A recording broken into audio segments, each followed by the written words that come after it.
Good afternoon, everybody, and welcome to our fourth session of today's Heads Up for Head Teachers Summer Fete. I can't believe we're on session 4 already. I'm not quite sure where the day's gone. But just a quick recap, if you are just joining us and you weren't able to see the first 3 sessions, but so far this morning, we've explored through the work of Heads Up for Head Teachers, the work that we do in celebrating headship and what a brilliant job it is and what a great job it is and how fulfilling it can be. We've talked about the importance of sort of connecting and reconnecting, if necessary, to our purpose as a real method of driving well-being and a sense of well-being in ourselves and for others. And we've looked at the work that we do at Heads Up for Head Teachers, where we collaborate and connect together to talk about education and what education is and what we might want it to be and what we might like it to be for our Hopes for Ed session. In this session this afternoon, we're really going to get under the skin of I suppose what is at the heart of the work that we do at Heads Up for Head Teachers, which is essentially about well-being and really looking after people and what that means for head teachers. And I'm just going to provide a little bit of context before we come to our wonderful panelists. But one of the driving reasons for setting Heads Up for Head Teachers up is that well-being support for head teachers and leaders in our system is patchy, to say the least. It exists, and in places it is really, really good. And we know the role of coaching and mentoring and supervision and counselling, but the access for it and the availability of it to head teachers is, as I say, it's patchy. Some people actively go out and seek it, other people don't. And so a lot of the work that we do is about recognising that that is the case. We campaign for it to be different. We think that head teacher contracts should be different. We think that well-being and the support that is available to maintain healthy levels of well-being for head teachers should be part of the recruitment package for head teachers. It shouldn't be an optional bolt-on. It should be something that comes with the contract and the contractual arrangements. And in that, it's a recognition that it is the best job in the world, but it is also challenging and demanding, and it takes chunks out of us. And actually, if we want to retain head teachers and we want them to grow in their jobs and we want them to continue to be the brilliant leaders that lead with passion and purpose and have a real focus on what they're doing in their communities, then actually we need to be better at supporting them. And therefore, we very much focus on well-being and well-being support as the work that we do in the network, but we also campaign for it to be better in the system. And it's really important, I think, and I'm sure the panel will get into this, to think, when we talk about well-being, and this may be a cultural thing, we tend to think about it as repair. We tend to think about it as, what we do with people when they've fallen off the cliff edge. How do we bolt them back together again? How do we piece them back together? And of course, that is an element of it. But at its very best, it's about maintenance. It's about keeping people in a really great space so that they can operate at their best all of the time. So that's what we're going to explore this afternoon in terms of what that means for the people in the room, what that means in the work that we do at Heads Up for Head Teachers, and the way that we've structured it to really help people both with that individually, but also collectively through our peer support sessions. So we're delighted to be able to welcome people into this space this afternoon to talk about their own experiences and to talk about what well-being means for them. And we've got some proper gurus on well-being and well-being support who will offer their views and their opinions. So that's what we're going to talk about. I'm going to kick us off this afternoon with Patrick. And many of you who are watching will know Patrick O'Connor. We're delighted that he, Patrick, I'm sort of minded to go back to the very first conversation about Heads Up for Head Teachers, which wasn't called that at the time, but it happened in your school at the end of January, I think in 2000 and I'm going to say 19. Time's got a bit blurry because of the pandemic, but it was me, it was you, it was Drew Povey, and we sat and we had a chat about head teachers and what it's like to be a head, and that was as a consequence of my experience of headship, but Drew's experience of headship and the role that you were playing at the time, and you very kindly hosted the first Heads Up for Head Teachers event in your school in the October of 2019. But clearly, you have, Patrick, a real following and a real reputation and a real skill, I think, in creating cultures of well-being, both for individual head teachers, but also in schools. So sort of kick us off, Patrick. What does well-being mean for you, and why have you made it such a priority for all of the work you do? Well, before I talked about well-being, I've always liked to have a good time. I think I like to enjoy myself, and I've always worked hard, but I've also liked to do the things. And I think as a younger member of staff, like many of us, I got it wrong in terms of the time I'd spend in school. There was a period of time as a young head of year that I thought you had to be the first one in and the last one out, and I thought that's what you did. And at those times, even in my 20s, I found myself sometimes in school the first one, sat at my desk twiddling my thumbs or just tidying up, because I thought that I just had to be there. But again, I was quite fortunate to pre-headship, having some good conversations with good leaders around looking after yourself or looking after myself, it was underground conversations really, because it was a little bit dirty word, looking after yourself. Self-care was a bit selfish. And really from there, I started just doing that for myself, and then talking loudly about it, because I wanted to show that it was possible, because there are lots of other people and lots of heads who, when they spoke, the first comments were negative. And I love the job. It's gorgeous and wonderful. And actually what I've found is that being able to prioritise my well-being is my superpower, or one of them. And in fact, tongue in cheek, I describe myself as being a well-being supermodel. Thank you.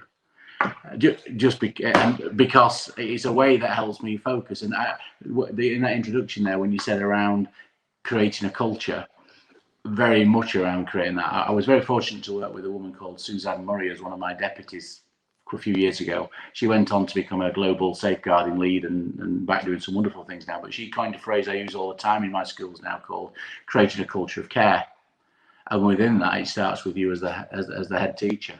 And again, I've shared this quite widely as well. Every school I go into as head teacher, my 17th year as head at the moment, and for the last 10 years, I've actually used that side of my family, me and Mel, my wife, and the 5 boys, and just say, first slide, third, whatever state of the school, whether it's special measures or whatever else, the notion that we look after ourselves first before helping others to make the biggest difference to others. The oxygen mask mentality.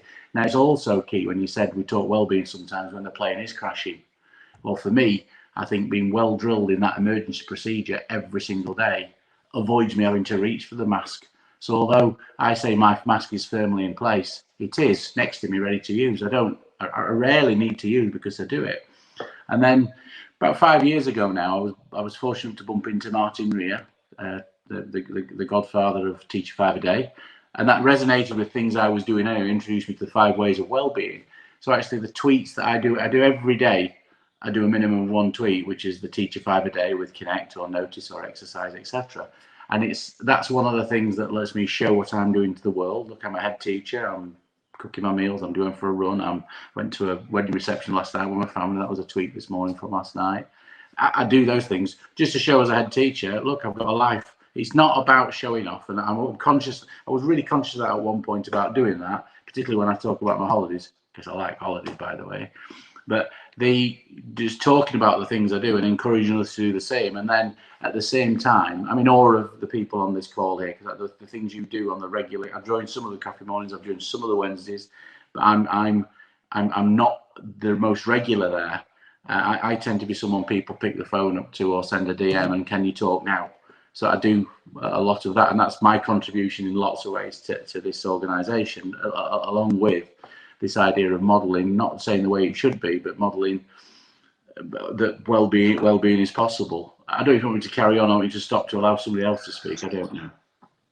Well, Patrick, I suppose I'm interested in your perspective, given that time frame that you've just outlined and the journey that you've been in. I'm sort of interested in what it is you think. What do you think is the culture in our system, which means that we have lots of head teachers who perceive the importance of well-being on behalf of others, but fail to see the importance of it for themselves? So, we talk about that as the sort of superhero culture and the cloak of invincibility. Yeah. That somehow we can push ourselves. We are driven somehow to push ourselves as leaders harder and further than everybody else, and that we don't need well-being, whilst we can still recognise the importance of it in our schools. I'm interested in your perspective on that. I think this is real generalisation now, and this is not well thought out, so I'll just do what Patrick does and just see what comes out of my mouth now. But I think there are 2 sorts of heads I find that I'll work with quite often, and you've got those people who are enter teaching to serve, and we do serve, and it's about that sacrifice, it's about that selflessness. They're all really self-deprecating in so many ways and can be self-harming, but it's we want to do and make that difference. So actually the self-care can be seen to be selfish. I'm driven by my imposter syndrome, that fear of failure. As a kid, I didn't want to let my mum and dad down. That was these are my angles, I suppose. And then started teaching. You didn't want to let your children in your class down or your line manager down. And then becoming a head, it's become a moral purpose for me. And I don't want to let anyone down in my organisation, a member of staff, a student, a parent, anybody. You know, this thing of every child matters, every member of staff matters, is massive to me. And that driven and that moral purpose, if not checked by self-care, can be really disruptive. So that's one sort. Then we've got another sort, and I've tasted the side of both things. I've been a head of special, secondary, primary, exec head, MAT, local authority. I've done some work independent, international. I've played around a lot at schools in lots of nice ways. And the other style of head, and I like in lots of ways this drive we've got, the high expectations, no exceptions, no excuses approach, where we drive for standards and let's improve and do that. And it can be quite macho. It's not just a male trait, but I'm using that phrase, but macho. It can be really quite macho in the way it drives things forwards. And actually, self-care can be less for members of staff in that basis anyway. We can really create the toxic cultures within that situation. So I talk about, for me, the antidote. I in my own schools, I have high expectations of myself, of each other, and of others. I have no exceptions. I want to make sure we meet the needs of every child. No excuses. We don't say because of fun. We just make it happen. So I'm into that. But I think the antidote to stop that becoming toxic is we have the same relentless focus, the high expectation, but look after ourselves and others. No excuses. No one's allowed to opt out of self-care. And if they are, we support them with a support plan as much as you would anything else to make sure they do it. And no exceptions there. It can't, I'm just whatever. Now, we all have busy periods. Ofsted comes, of course, we're all in the build getting ourselves sorted. And that's great. And we can all sustain those short moments. I can't remember who said this now, but have you heard the analogy before? I Googled, so it must be true. A bit of fact around it. This idea that if you've got a boiling pan of water, you drop a frog into it, it hits the water, the frog leaps out and survives, burnt feet, but survives. But you have the frog in the cold pan, heat it very slowly, and the frog will gently boil to death. And actually, quite often we find ourselves in school that because the heat's turning up, we're swimming round and people are gently boiling to death, and mental health can hit people in that way. So for me, it's those sorts. And I think, just having talked now, and I will shut up because other people will need to speak. But I think sometimes we can try and do too much for other people's well-being. And I'm a big believer, it's not about me doing it to people or doing it for others, because that can just become patronising or patronising, as Mel calls it. It needs to be, we help people, and the coaches where coaches reach to let people see their own well-being reality for what it is from their perspective, but also from the perspective of the others, of their loved ones or their colleagues or whatever. Also, then they get to own it, not wear a victim t-shirt, as Paul McGee might call it, but own their own well-being, and then actually the support then to help solve their own issues as well and their own well-being reality. And then the 10% braver bit from women, I just love the quote of actually have the wherewithal to just do it. So once you've seen it, own it and solved it, then actually do it and make it your reality. And again, when head teacher colleagues I've worked with have done that, it's transformed their fortunes of their lives, but the fortunes of their schools. Ofsted grades go up. Who'd have thought it? Yeah. So I think for me it's a no-brainer, and I think we sometimes blame Ofsted. I've got issues with Ofsted, but we blame Ofsted. Normally it's our interpretations of what we think Ofsted are asking us to do. So again, and I think that's really useful, Patrick, as we come to sort of Zena and Julia and Kate, because I think that's at the heart of it. That's one of the things that we try to do with Heads Up for Head Teachers. So part of this is talking about the methodology of what we do a little bit, but actually one of the things that we do is we say, how are you? And we ask that question a lot in our daily lives, and Kate made this point earlier on, and it's a question in passing. We don't actually really want to discuss the answer, so therefore we go, yeah, I'm fine. And and that was really, for me, that was part of the start of Heads Up, because I used to ask that as the chair of the Secondary Heads Association in South Gloucestershire, and everybody would go, yeah, and they clearly weren't. So I think that the second bit is, the frog sort of metaphor or analogy or whatever it is, if I've got that right from an English point of view, but is that notion that we don't always recognize what's happening to us. And that comes with a couple of things. Actually, part of the way that we structure the wellbeing support through Heads Up for Head Teachers is actually two things. It's okay to say you're not okay, and it's okay to perhaps say that you're not recognizing that you're not okay, because actually you might not recognize that you're not. So therefore, what we then have to do is go, okay, at a general level, let's recognize that the job is challenging, so that we don't wait to realize that we're in the boiling water. We actually put the support in place before the water boils. So actually it's already happening, and the support is already there. So we don't take, as you say, that sort of machismo approach of, yeah, I'm a leader and I'm a superhero. We've all been there. We've all done it. I've done it. And my recognition of the harm of that is part of the reason for where we ended up. So yeah, Patrick, really, really great. And I think one of the things that a lot of people may not know about Patrick, if you're listening to this, is just the amount you do to support people individually. Through your offer of coaching calls and direct calls with people is just absolutely incredible. And then that's interesting in itself, because you do all of that work, but to do that work as well and effectively as you do, you need to look after yourself, and you recognize that as well. So I think it's the two that come together, which is really important. And I'll let you come back on that, Patrick, and then Zena. Just one point on that. The 5 ways to well-being, one of them is volunteer. And actually what that does for my well-being, the conversation with I'm supporting others, I learn loads from it. Actually, just that support, it feeds my well-being. So thank you to the people I've supported. That's all I'll say. I'll shut up. Brilliant. Thank you, Patrick. So Zena, I'm gonna sort of come to you really, I suppose, as for a couple of different reasons, but as a member of the network, of somebody who's partaken in the coffee mornings and the Wednesday evening sessions and the Hopes for Ed sessions, and you've really sort of dived in with 2 feet into the network, I suppose. But for you to talk a little bit about what you've learned through that process, and then how you're sort of role modeling that for others in your school and your community. So I think it's worth noting that when I came across Heads Up for Head Teachers, I was not in a good place, and I was at the crossroads where I thought, okay, do I stay in education or find something different to do? And I suppose I was that frog in the frying pan who eventually died off. But what the Heads Up network did for me was to revive me. I found my ikigai again. I found my purpose. I found that passion. And Patrick was one of those people who I called on a Sunday night at 7 o'clock for a conversation about what my next steps would look like. Julia has been on the phone to me, talking through some things, you two, about how, the support I can give the rest of my team. So wellbeing has been key to how I have been in my new leadership role as deputy head.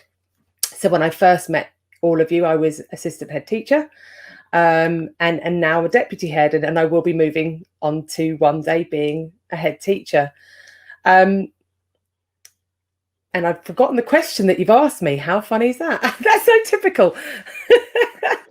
So it was about, I suppose, what specifically what you got from the network. That's, what a great validation of your experience of it, that you were somebody who was going to leave education. We said right at the beginning of the day, and I think it's in the video clips, that the reason why we set this up was if we can stop one person from leaving the system who shouldn't be, because they're skilled and they're experienced and they've got wisdom and something to offer, and they have a purpose for education.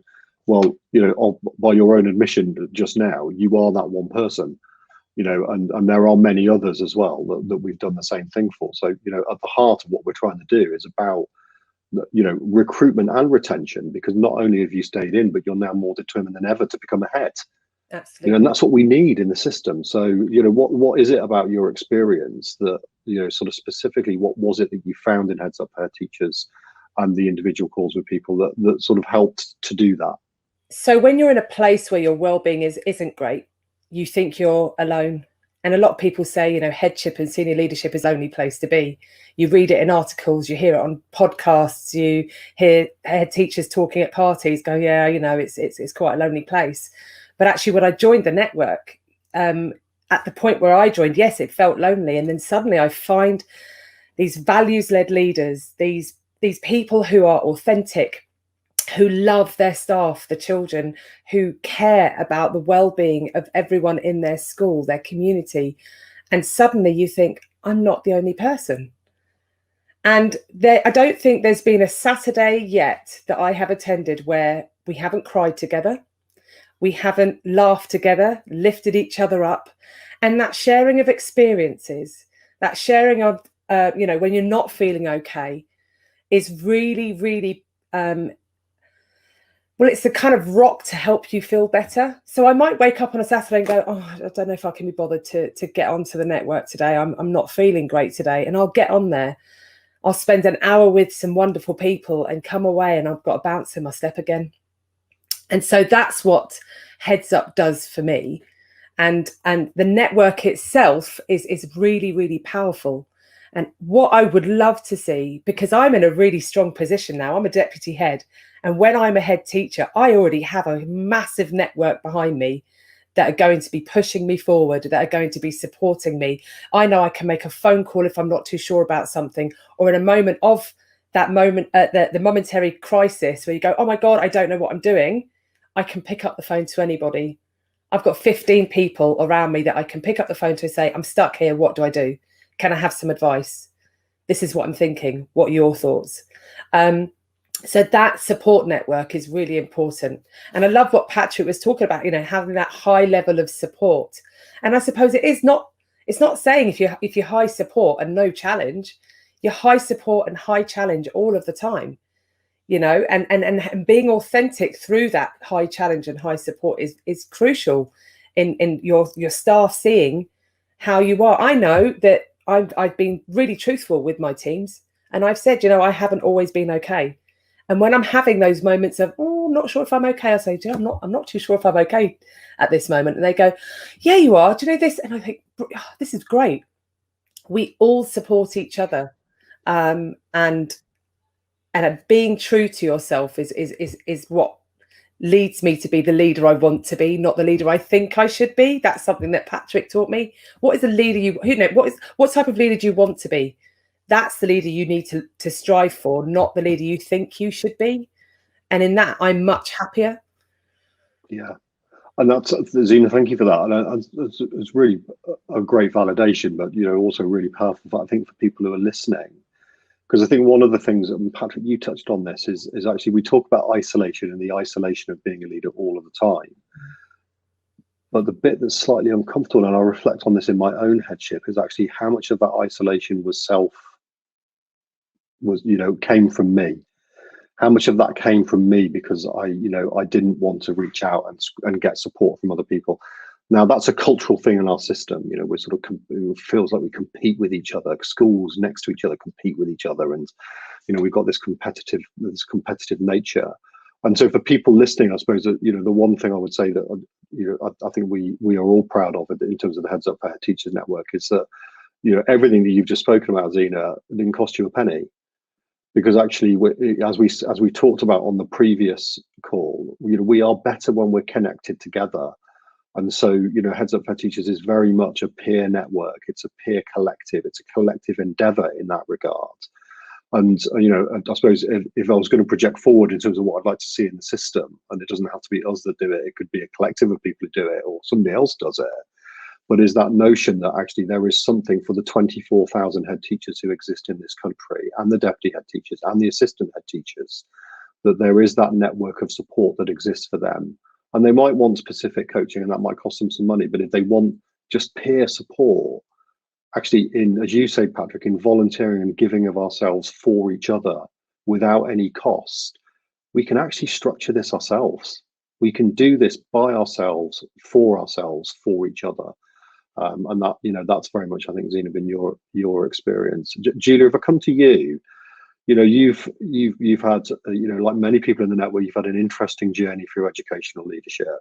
And well-being has become sort of really sort of fundamental, I think, for you, about how you sort of reframe problems, how you sort of build your own resilience, strength, positivity towards leadership. So perhaps you want to share a little bit about your, the specifics of well-being for you and your experience of HeadsUp4HTs. Of course, James. Yeah. And what struck me today was that statement that I asked about what is the magic that you're creating, and I think that's something that I take through virtually every experience to think, what is it I'm trying to create? What is my sense of purpose? But as you say, I've had quite a colourful journey of leadership, if you like, over a great many years. And actually, the big thing is about achieving some sense of balance, and it's not always easy to do, Patrick, and the image of the frog really resonated with me. So when I was asked to speak, I kind of did a bit of delving about wellbeing and thought, what does it actually mean to me? And I actually found a head teacher wellbeing wheel, which is not that different to what we've all spoken about today. It's Essex head teacher wellbeing wheel, which varies a little bit from the children's one, which actually surprised me, because I always think in terms of layers. But it came up with these key principles, that idea of connection, reflection, giving, learning, and being active. And we've all talked about that all day today. And linked into that is how I make sense of everything through story. And I did pull out some books today, James. You won't be surprised. One's not on the list that I sent through, though, because this week I was reading Michelle Obama's book about belonging. And I think that's what's connected with me in terms of Heads Up. That sheer sense of belonging, whether it's your first meeting or you come every time, that we come up, we show in the room and we share our stories, however vulnerable we feel. And we've talked a lot about how vulnerability is more or less a superpower. And that's kind of how I reflect a lot of the time. Being able to admit you're feeling vulnerable can be quite a tricky place to be. But actually, it's the start of the next chapter in your story. And Michelle Obama talks about, there's a quote for them, and she's talking about children who wake up each day believing in the goodness of things. She says, for them, we need to remain both tough and hopeful. And to me, that's a sense of well-being. There are times we need to be tough, but there are times we need to find that hope, to acknowledge there's more growing to be done. So it's a continual learning journey. And I picked out some books just to illustrate that, so I'm going to take you through them. They're children's books, but I thought at the end of the day it might be something nice to take away.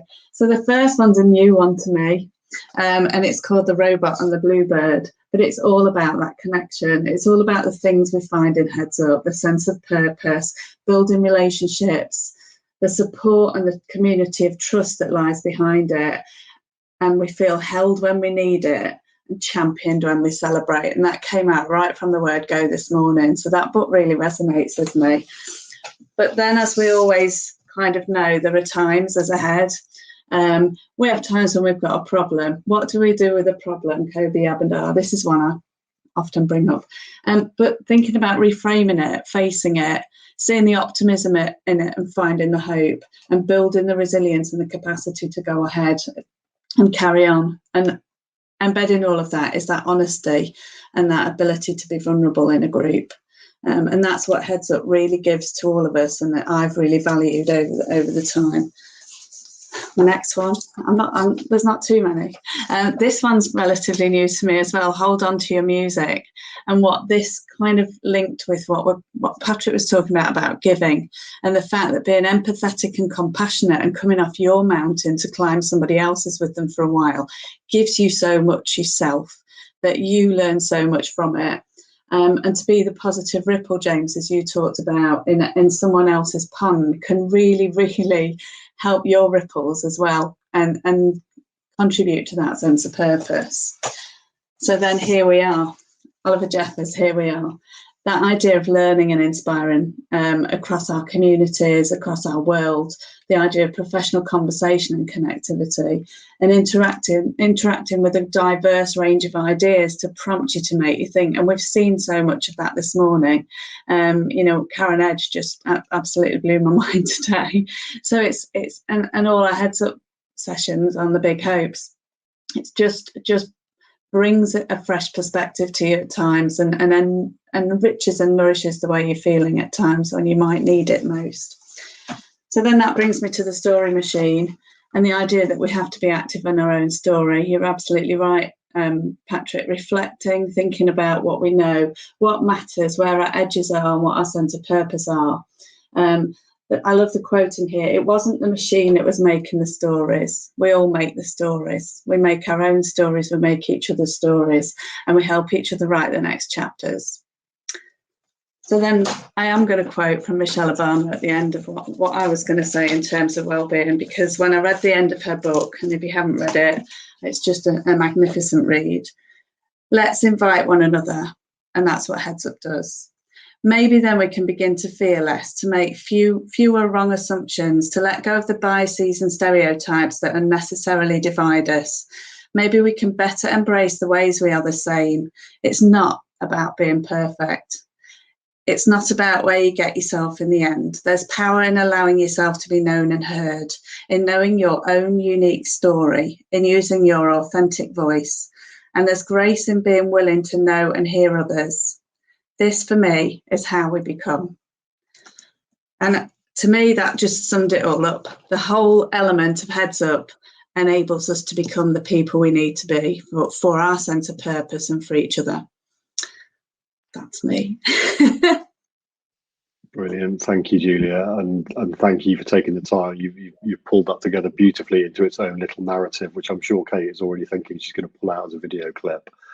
And you know, I think if I sort of stitch together the things that the three of you have said, it's that which takes me back to I suppose the beginning of the Heads Up journey in many respects. Is it was about recognizing a need, but it was also about challenging a norm. And challenging the norm and the culture in our system, which sadly means, and I count myself in this, that you know our head teachers, past, present, and future, feel that they need to behave in a certain way to prove themselves. And in behaving in that certain way, we don't admit any vulnerability, we don't admit any failure, and actually that makes us weaker as leaders, not stronger in the longer term. And many of us who've been there and are not there anymore will say the same thing, which is actually, you know, and we talked about this a lot in the early days of Heads Up, is the scars that we've got actually make us better. They don't make us worse. And we talked about Ikigai as a sort of Japanese framework this morning already, but the other one's Kinsakurai, which is this notion that actually when a pot is broken, we can make it even more beautiful with gold. You know, I suppose that's really at the heart of what we're doing Heads Up. But to stress, that's not all that we do. It's not all about repair, and neither should it be. So coming back to Patrick's point, it's about making sure that people are prepared for, you know, when they are the frog and the water is getting hotter and hotter, people have got the tools in the toolkit to deal with it and to recognize it so that it doesn't become the problem. And I think that's part of the thing that I would like us to challenge, I think, as a network and as a system, as a collaboration of leaders, to challenge this notion that it has to be positional one or the other. Wellbeing is not about just repair. It's about maintenance and maintaining healthy levels of well-being and, you know, keeping anxiety and stress lower. And that feels like it's a really significant shift for us as a network. Okay, I'm going to come to you because, you know, ultimately you sort of stepped into the network in more than one way last September. You know, in becoming part of the network, but then also very quickly becoming a sort of significant leader within the network and really taking on. So, you know, if head teacher wellbeing, we're going to break it down, you know, into 3 or 4 steps that we do. You know, we've heard about sort of different models and wheels of wellbeing and Patrick's take on it, and Mark talked earlier about, you know, there's lots of evidence and research, but what is it about the Heads Up sessions? What is it specifically that we do that you would want to pull out and highlight as important, not for people to join the Heads Up network and partake in them, but things that they can do on their own at home if they're listening to this? You know, what well-being should people be looking out for? The essence of what works well at Heads Up is the connection.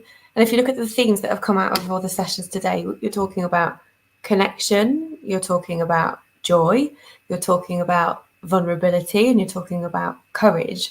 And so what Heads Up does is provide that space for those things to take place. There are so many strategies, aren't there, for well-being, and we can talk about them. We do talk about the different strategies that work for different people. So I think in sharing the things that work for ourselves, sometimes we inspire people to try new things. But let's think about what you said, James, which was actually how much of ourselves are we holding back? Like, you nearly said self-isolation. You nearly said that, didn't you? Yeah, but I think a lot of people are emotionally self-isolating through fear of talking about finding things difficult, fear of being held to account for saying that they are finding things difficult.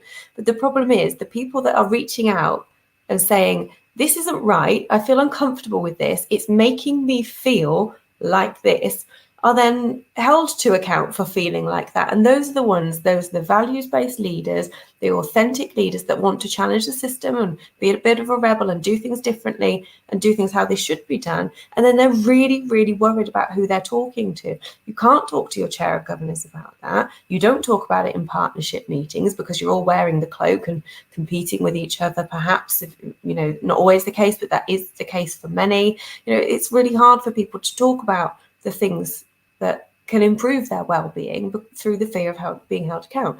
So I think what happens in the support meetings, on the crisis calls, in the coaching meetings, in the LA support peer groups, with the connections with peer buddies, is that people are able to open up and talk about what works for them. So we could recommend different strategies till the cows come home. And that, you know, there are so many. We often talk about nutrition. I don't know how many head teachers have said to me, like, I literally don't eat. I get in the morning, maybe I forgot to have breakfast. I was one of those. I would eat maybe half a bag of Jaffa cakes all day and, you know, think I was winning because I was so busy. I never sat down, didn't have time to sit in my office, didn't have time to sit in the staff room. I wasn't even eating. You know, you've got to go back to the basics. And I talk to some head teachers who are in a real crisis. You know, you have to bring things right back to basics. Sometimes we just talk about grounding ourselves. Sometimes we talk about taking a deep breath, you know, at the very basics. And then, you know, you can build it up in that pyramid and think about the things that bring you joy. So often that is part of the well-being. What is it that you enjoy? Well, how often are you doing that? Never? Well, let's talk about how we're going to help you fit that in then, you know. And there's something about sharing. In the meetings, you see people talking, you see people's shoulders going down because they're releasing something, you know, they're talking about the job. And also, like, the joy that it brings when you talk about all the good stuff as well, that's part of it. Don't keep it in, like, think to notice it, as we talked about earlier, and share it with people. Yeah, it's really, really simple, but it's really, really powerful. There's something in that connection and in that sharing, I think, that we provide in the different ways, the different avenues that HeadsUp provide it. Thanks, Kate. And that sort of, in many respects, that sort of loops me, Patrick, back to you and that statement. You know, self-care is selfish, and actually, no, it's not. Actually, almost the opposite. To not do self-care is selfish, because ultimately you will not be able to be the leader that you set out to be. And I suppose, you know, in ending this summer fete, and we'll talk a little bit about sort of Heads Up for Teachers next year, what we're looking to do next year. But I suppose in wrapping this all up, I suppose the bit that is always the most uncomfortable bit, isn't it, for us as individuals, is to recognise our own role in what is happening in creating the culture that is created in the system.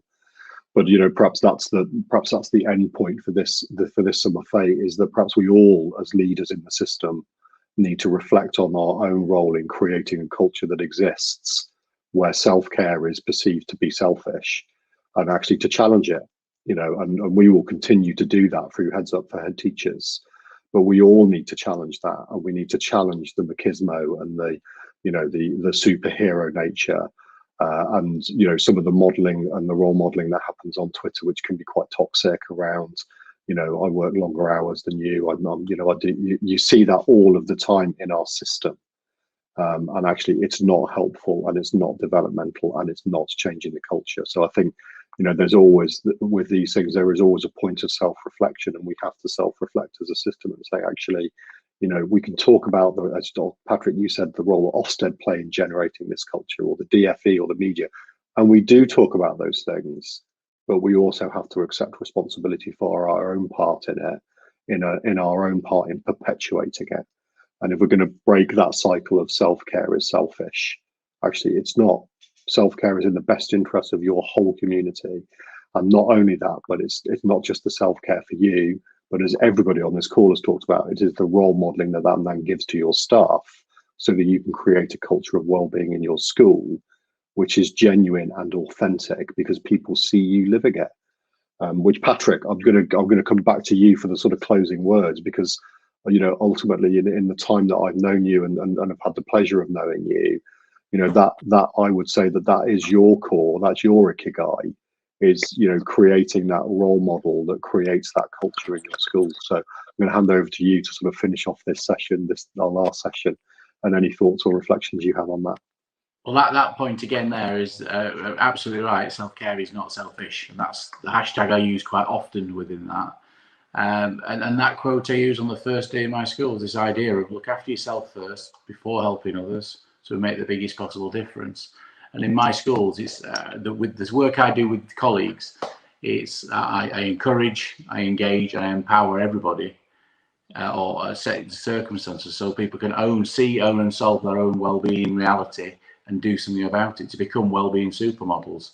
And I think, as tongue-in-cheek as that sounds again, is I think we are within school, the behaviours we say might happen, but the behaviours we do and model are more likely to stick. And I think that's part of the thing as well, in terms of creating that culture all the way through from the trainees, from our initial teacher trainees, all the way through getting them to build sustainable careers and actually solve the issue at source.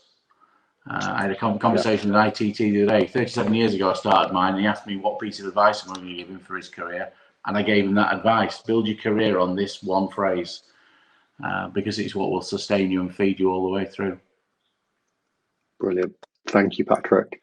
And that's that we're coming towards the end of this session. So before I talk a little bit about Heads Up for Head Teachers next year and what you can get involved in if you want to, just a big thank you, Patrick, to you, Zena, to you, Julia, to you, and Kate, to you as ever, for contributing to this session. Hopefully that's sort of useful bits and nuggets of advice for people who are listening in.